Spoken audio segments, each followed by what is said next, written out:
Hello guys, this is KC Patel and welcome to Teachers Factory। Teachers factory के YouTube channel में आप सभी का स्वागत है। अगर आप लोग चैनल पर नए हैं और शिक्षक भर्ती की तैयारी करते हैं तो शिक्षक भर्ती से रिलेटेड महत्वपूर्ण अपडेट और इन्फॉर्मेशन के लिए चैनल को सब्सक्राइब कर लें एंड बेल आइकन को प्रेस कर दें ताकि शिक्षक भर्ती से रिलेटेड आने वाले अपडेट और इन्फॉर्मेशन आप लोगों को नोटिफिकेशन के माध्यम से मिल सके। आज मैं इस वीडियो में जो MP वर्ग 1 की चयन परीक्षा हुई है उसमें रिजर्वेशन से रिलेटेड, तो रिजर्वेशन का परसेंटेज तो सबको मालूम है कि अनुसूचित जनजाति को 20%, अनुसूचित जाति को 16%, OBC को 27 है लेकिन 13% होल्ड करके दिया जा रहा है तो उसका कोई मतलब नहीं है, और EWS को 10% दिया जा रहा है। लेकिन सबसे ज़्यादा इम्पॉर्टेंट जो चीज़ें मैं आज बताने वाला हूं तो आपके बहुत सारे इसमें डाउट क्लियर होने वाले हैं। जैसे कि 50% महिलाओं को आरक्षण दिया गया है, तो अगर उनकी सीटें बच जाती हैं तो क्या ये सीटें ओपन में जाएंगी? मान लीजिए अतिथि शिक्षकों से सीटें बच जाती हैं तो क्या वो सीटें ओपन को मिलेंगी? क्या अगर भूतपूर्व सैनिक है और उनकी सीटें फुल नहीं होती हैं तो क्या वो सीटें ओपन कैटेगरी में जाएंगी कि नहीं जाएंगी? तो अच्छे से ध्यान से सुनिएगा, क्योंकि कई बार ऐसे क्वेश्चन कमेंट्स में आते हैं बच्चों के, क्योंकि उनको क्लियर नहीं होता है कि मान लीजिए अब देखिए अतिथि शिक्षक के अगर पद बचते हैं तो वो फिर कहाँ पर जाएंगे भी या नहीं जाएंगे। जैसे SC और ST के पद बच जाते हैं तो वो तो जाते हैं बैकलॉग में, लेकिन आपके एक्स सर्विसमैन, महिलाओं की सीटें, अतिथि शिक्षकों की सीटें अगर बचती हैं तो वो कहाँ पर जाएंगी? उन्हीं सब बातों पर हम बात करने वाले हैं बहुत डिटेल से, तो आप लोग वीडियो के अंत तक जरूर बने रहें ताकि आपके ये डाउट हमेशा के लिए क्लियर हो जाए। ठीक है, और आपके जो नोटिफिकेशन है ना चयन परीक्षा वर्ग 1 का, उसी में दिया हुआ है, बस आप लोगों ने पढ़ा नहीं होगा शायद। तो चलिए मैं एक सिंपल तरीके से समझाने की कोशिश भी करूंगा ताकि आप लोगों को सारी चीजें क्लियर भी हो जाएं। तो एक एक पॉइंट देखिएगा।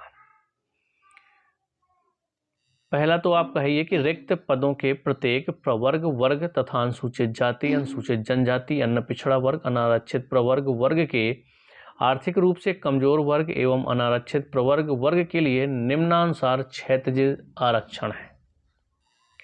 समझ पा रहे हैं? यानी कि जो आपका क्षैतिज, इसको वर्टिकल बोलेंगे इंग्लिश में, क्षैतिजिक है, ठीक है। आई थिंक क्षैतिज हॉरिजॉन्टल को बोलते हैं, वर्टिकल आपका देखिए, और एक हॉरिजॉन्टल, दो रिजर्वेशन होते हैं, ठीक है। तो यहाँ पर क्या है, ये क्षैतिजिक आरक्षण दिया हुआ है। अब यहाँ पर आपको समझना है कि जो 50% सीटें महिलाओं को दी गई हैं, अगर 50% महिलाएं मान लो नहीं मिलती हैं, पद खाली रह जाते हैं, तो क्या वो सीटें ओपन में जाएंगी कि नहीं जाएंगी? तो उसी के लिए ये पॉइंट एकदम दिया गया है। तो सबसे पहले उसको पढ़ते हैं, फिर मैं आपको समझाता हूँ। मध्य प्रदेश की महिलाओं के लिए 50%, परंतु जो रिजर्वेशन है वो 50% है, परंतु महिलाओं के लिए आरक्षित पदों की पूर्ति नहीं हो पाने की स्थिति में, मान लो 50% सीटें उनको दी गई और वो पद नहीं भरे गए, मान लीजिए 1000 टोटल पद है तो 500 हो जाएंगे आपकी महिलाओं के, 50% हो गए 500, मान लीजिए 1000 टोटल पद है। ये एग्जाम्पल के तौर पे समझा रहा हूँ, याद रखिएगा। तो 500 सीटें किसकी हो जाएंगी? महिलाओं की हो जाएंगी। अब मान लीजिए 500 महिला कैंडिडेट है ही नहीं, मान लो 300 ही मिले और 200 सीटें बच गई महिलाओं की, तो अब उन 200 सीटों का क्या होगा, वो आगे चीज इसमें दी हुई है। तो पूर्ति नहीं हो पाने की स्थिति में रिक्त रहे पदों को उसी प्रवर्ग वर्ग के ओपन सीट के पात्रताधारी अभ्यर्थियों से भरा जाएगा। अब मैं सिंपल करके बताऊं, मान लीजिए OBC महिलाओं की सीटें खाली रह गई तो इनको OBC ओपन में सीटें डाल दी जाएंगी, ये वाली। अगर UR ओपन की महिलाओं से सीटें खाली रह गई तो ये जो बची हुई सीटें, मान लीजिए 200 बच गई, तो ये जनरल ओपन में चली जाएंगी। इसी तरह से अगर आपकी SC कैटेगरी में महिलाओं की सीटें बच जाती हैं तो SC कैटेगरी के ओपन में आपकी सीटें ऐड कर दी जाएंगी। इसी तरह से अगर ST की महिलाओं की सीटें बचती हैं तो वो ST की ही कैटेगरी में ओपन में की जाएंगी, लेकिन इतना याद रखिए वो आपकी कैटेगरी से बाहर नहीं होंगी, याद रखिएगा। अगर एसटी के हैं, महिलाएं नहीं हैं, तो उनको एसटी कैटेगरी की ओपन में उन सीटों को शामिल कर लिया जाएगा। अन्य पात्रताधारी होंगे जो ओपन में आएंगे, उनको वो पद दे दिए जाएंगे। तो ये वाला पॉइंट आपको समझ में आ गया होगा कि अगर 50% मान लीजिए जो महिलाओं का आरक्षण है, महिलाओं की सीटें खाली रह जाती हैं, तो उसी कैटेगरी के ओपन में वो सीटों को ऐड करके बाकी अभ्यर्थियों को उसमें ले लिया जाएगा। ये समझ में आ गया। पहला पॉइंट तो आपको अच्छे से समझ में आ गया। अब दूसरे पॉइंट की बात करते हैं। भूतपूर्व सैनिक के लिए 10% पद हॉरिजॉन्टल एवं वर्टिकल प्रवर्गवार आरक्षित होंगे, परंतु भूतपूर्व सैनिकों के लिए आरक्षित पदों की पूर्ति नहीं हो पाने की स्थिति में रिक्त रहे पदों को उसी वर्ग के ओपन पात्रधारी अभ्यर्थियों से भरा जाएगा। सेम टू सेम रिजर्वेशन है कि 10% सीटें भूतपूर्व सैनिक को दी जाती हैं। अगर मान लीजिए कि 10% आपके भूतपूर्व सैनिक नहीं है, मान लीजिए उनकी सीटें टोटल मान लेते हैं 1000 सीटें थी, एग्जाम्पल जो पहले लिया था, तो 10% इनकी कितनी सीटें हो जाएंगी? 100 सीटें हो जाएंगी। अब मान लीजिए भूतपूर्व सैनिक सिर्फ 50 ही हैं, तो 50 सीटें बच गई।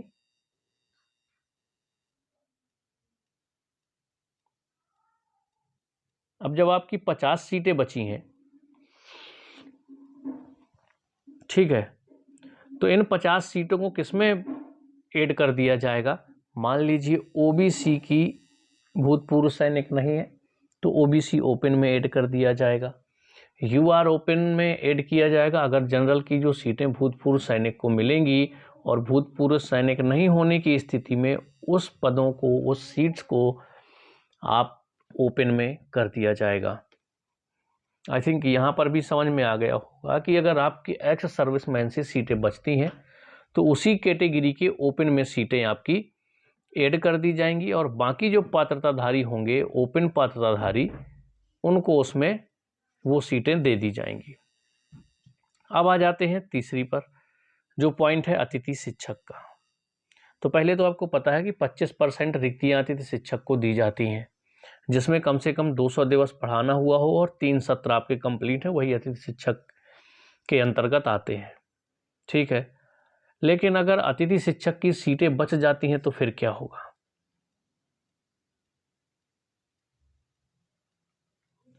महिला, देखिए, अब जब अतिथि शिक्षक मान लीजिए सीटें फुल नहीं हुई, तो उसके लिए ये पॉइंट दिया गया कि वो सीटें कहां पर जाएंगी। महिला अतिथि के पद रिक्त रहने पर प्रथमतः ओपन अतिथि से पूर्ति की जाएगी।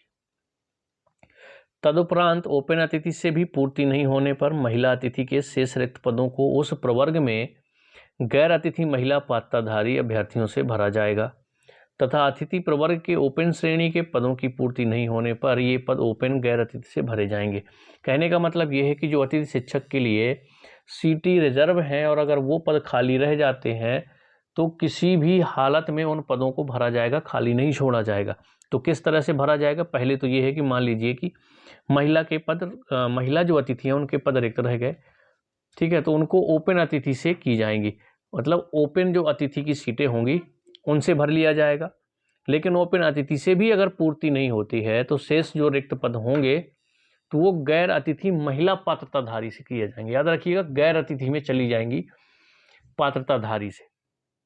पहले तो आपकी अतिथि में जाएंगी, मान लीजिए किसी कैटेगरी के आपके अतिथि की महिला की सीटें बच जाती हैं तो वो आपकी किस में चली जाएंगी? ओपन अतिथि से पूर्ति कर ली जाएगी। ओपन की जो सीटें अतिथि में होती हैं उनसे पूर्ति की जाएगी। इसके बाद भी अगर आपकी सीटें बच जाती हैं तो फिर क्या किया जाएगा? अतिथि महिला पात्रताधारियों से भरा जाएगा। जो गैर अतिथि होंगी उनसे, जो महिलाएं गैर अतिथि होंगी, फिर उनको सीटें दी जाएंगी। समझ पा रहे हैं आप? पहले अतिथि के ओपन में ही डाल दी जाएंगी वो सीटें अगर महिला की बच जाती हैं तो, और अगर अतिथि से ओपन से भी नहीं भरी जा रही तो वो फिर गैर अतिथि शिक्षक महिलाओं को दे दी जाएंगी। इसी तरह से अगर मेल प्रवर्ग की खाली रह जाती हैं तो उनका सिस्टम वही है, उसी कैटेगरी की ओपन में आपकी सीटें डाल दी जाएंगी। और अगर अतिथि शिक्षक के फिल नहीं किए जा रहे हैं तो पहले आपकी ओपन में ही डाले जाएंगे। ठीक है। जिस तरह से महिला के लिए कहा गया कि अगर महिला की सीटें बचती हैं तो सबसे पहले ओपन अतिथि के रूप में पूर्ति की जाएगी। अब ओपन अतिथि समझ पा रहे हैं, ओपन अतिथि किसमें, उसी कैटेगरी के उसी में पहले कर देंगे, कैटेगरी आपकी बाहर नहीं जाएगी। प्रवर्ग वर्ग आपके जो गैर अतिथि हैं वो महिला पात्रधारी अभ्यर्थियों से भरा जाएगा। कहने का मतलब ये है कि आपकी सीटें अतिथि की छोड़ी नहीं जाएंगी, वो किसी भी तरह से भरे, उनका प्रोसेस दे दिया गया है आपको। तो ये वाला पॉइंट और अच्छे से पढ़ लीजिएगा अगर आपको अभी भी समझ में नहीं आया होगा। इसके बाद तो पता ही है कि 6% आपका टोटल रिजर्वेशन हैंडीकैप दिव्यांगजन जो है उनके लिए है। 4 कैटेगरी हैं, उसमें चारों कैटेगरी में 1.5% है, टोटल 6% सीटें उनको दी जाती हैं। ठीक है, तो उनकी सीटें रिजर्व हैं, अगर वो खाली रह गई तो खाली ही रह जाएंगी, वो किसी को नहीं दी जाएंगी, याद रखिएगा। तो इतनी चीज़ें आई थिंक आपको समझ में आ चुकी हैं। तो ये पूरा डेटा था जो सीटों को लेकर के कन्फ्यूज़न होता है कि अगर उनसे पद खाली रह गए तो फिर कहाँ जाएंगी, अतिथि से खाली रह गए तो फिर कहाँ जाएंगी, महिलाओं से खाली रह गए तो कहाँ जाएंगी। तो ये सारी चीज़ें मैंने इस वीडियो में बहुत अच्छे से क्लियर कर दी हैं, एग्जाम्पल लेके समझाया भी है कि किस तरह से आपकी सीटें डिवाइड की गई हैं। और अगर नहीं मिलते हैं भूतपूर्व सैनिक, अतिथि शिक्षक या महिलाएं, तो कहाँ पर उन सीटों को ऐड किया जाएगा, ये सारी चीज़ें मैं बता चुका हूँ। मैं बात करूं कि आप चाहे सीटेट की तैयारी करते हो, चाहे आप यूपी टेट की तैयारी करते हो, रीट की तैयारी करते हो, बीपीएससी बिहार शिक्षक भर्ती की तैयारी करते हो, बीटेट की तैयारी करते हो, केवीएस, एनबीएस, DSSS की तैयारी करते हो, शॉर्ट में कहें तो शिक्षक भर्ती से रिलेटेड कोई भी तैयारी आप कर रहे हो, जैसे कि आपका स्टेट का टेट एग्ज़ाम हो गया, किसी भी स्टेट का टेट एग्ज़ाम हो, आपका सुपर टेट हो गया, तो इस वीडियो में जो हमारी क्लासेस स्टार्ट होंगी वो होंगी आपकी पीआरटी लेवल के सारे सब्जेक्ट। तो पहले हम स्टार्ट करेंगे सीडीपी, क्योंकि सबसे ज़्यादा वेटेज जो होता है वो सीडीपी का होता है, चाइल्ड डेवलपमेंट एंड पेडोलॉजी। ठीक है, तो क्लास स्टार्ट होंगी, थोड़ा टाइम नहीं मिल पा रहा तो कंटेंट बनाने में मुश्किल हो रही है। जैसे ही धीरे धीरे टाइम मिलने लगेगा तो रेगुलर आपकी धीरे धीरे क्लासें भी स्टार्ट होंगी, क्योंकि आपका सीटेट दिसंबर में भी आने वाला है। और आपको जितने भी शिक्षक भर्ती की तैयारी करते हैं, जैसे सीटेट हो गया, यूपी टेट हो गया, अदर स्टेट का, अगर आपके अड़ोस पड़ोस के स्टेट में भी टेट एग्ज़ाम निकलते हैं, आप देते रहिए, आपकी तैयारी बनी रहती है उससे। तो कोई भी डाउट होगा कमेंट्स में छोड़िएगा। मिलेंगे हम लोग नेक्स्ट वीडियो में।